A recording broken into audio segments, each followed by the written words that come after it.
బుజ్జి గారు, మీరు పవన్ కళ్యాణ్ అంటే పార్టీలకు అతీతంగా మీరు సపోర్ట్ చేస్తూ ఉంటారు పవన్ కళ్యాణ్కి. ఆయన ఏ పార్టీలో ఉన్నా, ఆయన ఏ పార్టీతో పొత్తు పెట్టుకున్నా ఆయన గెలవాలి, ఆయన ముఖ్యమంత్రిగా చూడాలి అని చెప్పి పలు డిబేట్లలో చెప్పారు.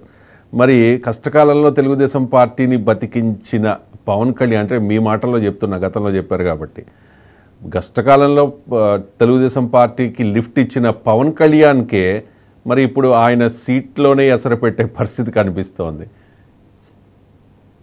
ఏమంటారు? ముందుగా 99 ప్రేక్షకులకి అలాగే మీకు నమస్కారాలు. ఏంటంటే మీకు అయితే కొత్తగా ఉండవచ్చు కానీ వాళ్ళ ఆంధ్ర రాష్ట్ర ప్రజలకు కానీ అలాగే పవన్ కళ్యాణ్ గారిని అభిమానించే వాళ్ళకి కానీ ఇవన్నీ ముందే ఊహించిన పరిణామాలే. ఈ కొత్తగా ఏదో అనుకునే పరిణామాలే కాదు. ఎందుకంటే గతంలో కూడా ఇలాగా చంద్రబాబు నాయుడు గారు మాట మీద ఉండరనే దాంతో ఏకోపిస్తున్నారు జన సైనికులు. అలాగే ఈ రోజున వర్మ అనే వ్యక్తి గతంలో అంటే గత కొద్ది రోజుల ముందు టీవీ డిబేట్ లో కానీ ఏదో ఇంటర్వ్యూలో చూశారు. నాకు ఈ రోజున పిఠాపురం జన సైనికులు అందరితో టచ్లోకి వెళ్ళడం జరిగింది.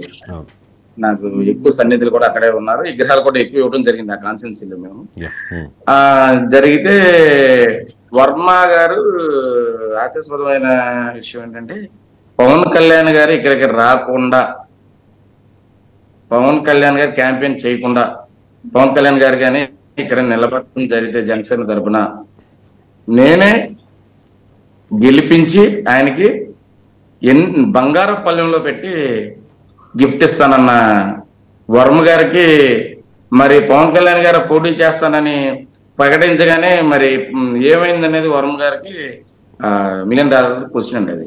అది అంటే వర్మ మనసులో, బుజ్జి గారు, వర్మ మనసులో చెప్పాలి కదా, వినండి ఒకసారి. వర్మ మనసులో పవన్ కళ్యాణ్ ఇక్కడ పోటీ చేస్తే గెలిపిద్దాం అని ఉన్న ఆయన ఎవరో ఇన్ఫ్లుయెన్స్ చేస్తున్నారని అనుకోవాలా వర్మని? అంతే కదండి, నేనైతే అదే అనుకుంటున్నాను. ఎవరు చేస్తుంటారు? ఎవరికి అవసరం ఉంది? ఎవరికి అవసరం ఉంది? వైసీపీకి ఉందా, టీడీపీకి ఉందా? వైసీపీకి ఉందా అవసరం, టీడీపీకి ఉందా? ఉండొచ్చండి. ఇవాళ రాజకీయంలో శాశ్వత శత్రువులు శాశ్వత మిత్రులు లేరు.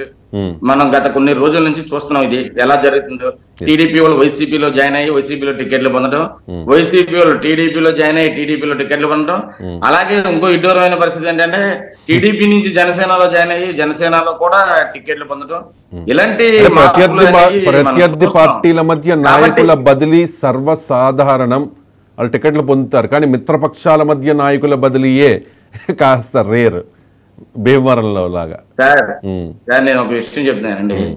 కుక్కటపల్లి ఎలక్షన్ భీమవరంలో రిపీట్ అవుతుంది, అందులో ఎట్టి పరిస్థితుల్లో దాంట్లో సందేహం లేదు. ఎందుకంటే ఇప్పుడు టీడీపీలో నుంచి మనం పిఠాపురం గురించి మాట్లాడుకోవాలి, దీని గురించి అనవసరంగా. నేను అనేది ఏంటంటే పవన్ కళ్యాణ్ గారికి పిఠాపురంలో గెలుపు అనేది నల్లేరు మీద నడకలాంటిది. 100% అక్కడ పవన్ కళ్యాణ్ గారు గెలవడం జరుగుతుంది. కాబట్టి ఎందుకంటే పొత్తులో ధర్మంగా నల్లేరు మీద నడక అంటే ఏంటో చెప్తానండి బుజ్జి గారు.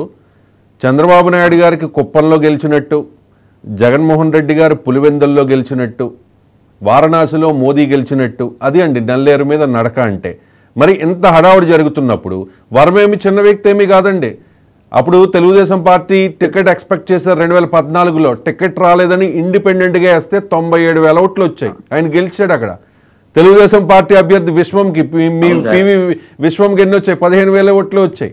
మరి వర్మను ఎంకరేజ్ చేసింది ఎవరు అప్పుడు? 17,000 వచ్చినాయండి. 17,000 వచ్చినాయి సార్, 17,000 వచ్చినాయి విశ్వం గారికి. నేననేది ఏంటంటే సార్,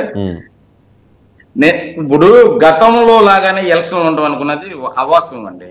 అలాంటప్పుడు మీరు అన్నది 2014లో 97,000 ఓట్లు వచ్చి ఇండిపెండెంట్ గా గెలిచిన ఆయన 2019లో ఎందుకు ఓడిపోవడం జరిగింది? జనసేన ఎఫెక్టే కదా. జనసేనకి 29,000 ఓట్లు పడినాయి కదా. జనసేన మాకినేడి శేష్ కుమార్కి 28,000 ఓట్లు, వర్మకి 68,000 ఓట్లు, అక్కడ పెండం దొరబాబు గెలిచారు. అవును సార్, ఆ 97,000 ఓట్లు 2014లో జన సైనికులు లోకల్ క్యాండిడేట్ వర్మ గారు, అలాగే నాకు ఇది అవకాశం ఇవ్వండి అన్ని కన్నీళ్లు పెట్టుకుంటే ఆ రోజున జన సైనికులు కానీ కాపు సమాజ వర్గం కానీ ఆయన ఓట్లు వేయడం జరిగింది. ఆ కాన్స్టెన్సీలో. అందుకే ఆ రోజు 97,000 వచ్చినాయి. అది గుర్తుంచుకోవాలి వర్మ గారు. ఇవాళ ఏమో పబ్లిక్ లోను అలాగే ఇంటర్వ్యూల్లోను నేను పవన్ కళ్యాణ్ గారికి సపోర్ట్ చేస్తాను అని చెప్పిన వ్యక్తి ఈ రోజున ఆయన ఏ వైసీపీలో జాయిన్ అవుతీ సీట్ తెచ్చుకుందామనా లేకపోతే ఏంటనేది నాకు అర్థమైన పరిస్థితి. రైట్ అండి. అంటే నేను కూడా చూశాను ఆ వీడియో, మీరు చెప్తుంటే నాకు గుర్తొచ్చింది. పవన్ కళ్యాణ్ గారికి గెలిపించి పల్లెల్లో పెట్టి గెలుపునిస్తాను అని